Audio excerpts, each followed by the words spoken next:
Watch and learn how to give yourself a command and actually follow through. That's the best definition I've ever heard for self-discipline. And today we're gonna break it down, how to actually be self-disciplined this year. What's up, my free and powerful friend? I'm Magnify Maggie. Make sure you check out all the links in the bio, all the links in the description to see how you can learn to think different in order to drink different or never again. And make sure you subscribe because we post videos every Sunday and every Thursday.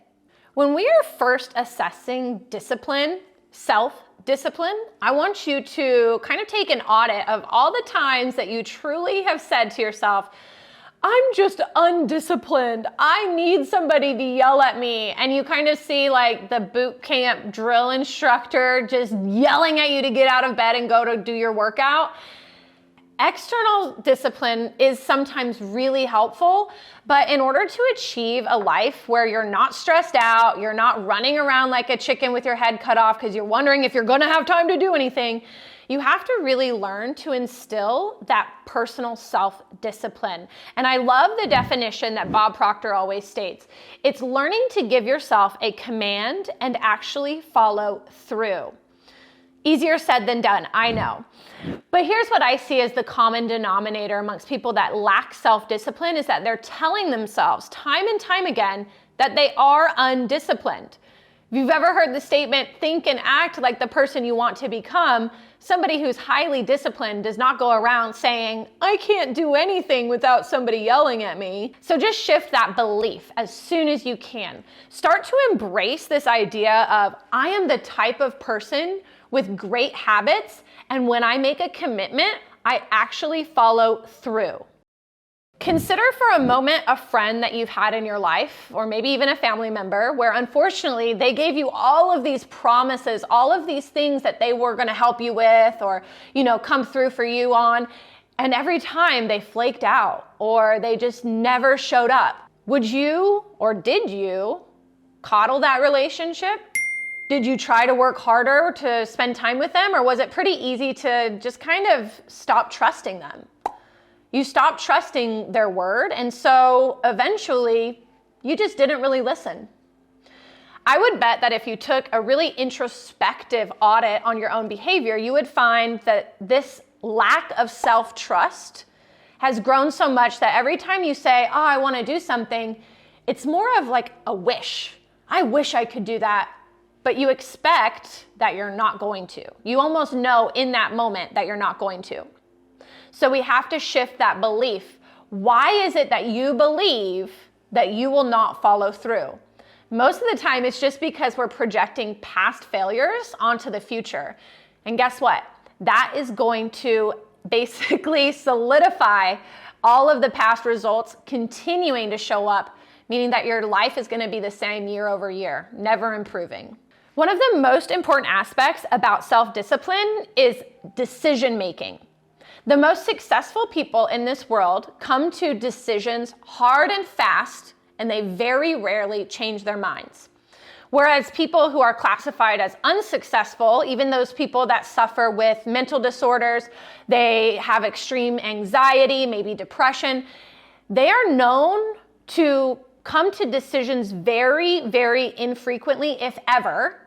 And then once they do come to a decision, they'll change their minds. They'll go back and forth. When it comes to having self-discipline, those people have that because they are making decisions and they are committing to them.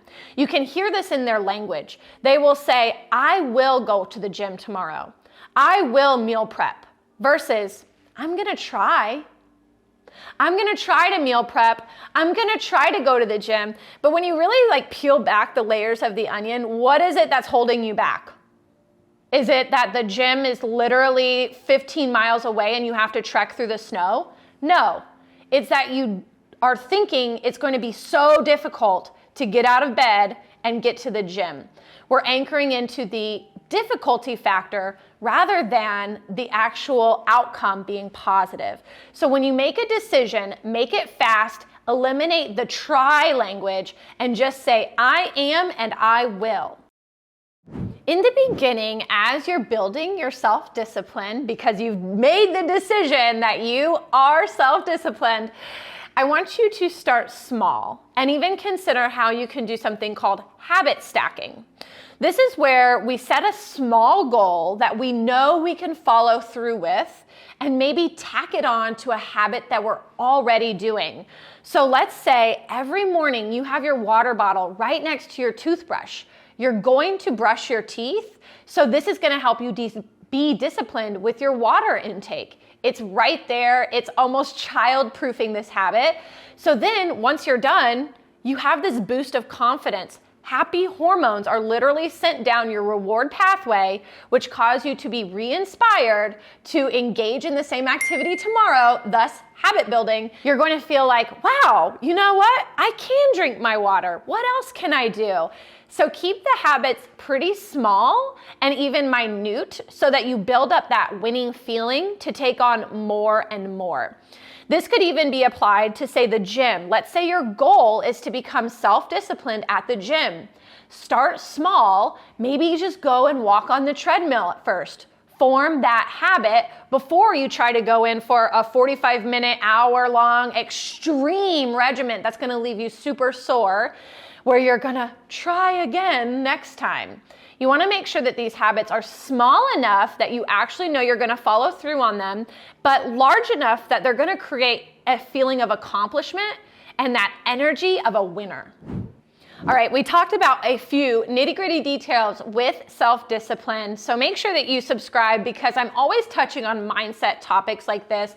You're gonna find self-discipline splattered throughout the other Magnify Maggie YouTube channel videos, so make sure you just binge watch those because they're truly gonna get you in the mindset to take on your new identity of a self-disciplined individual. And until next time, make sure that you're thinking different to drink different, or never again.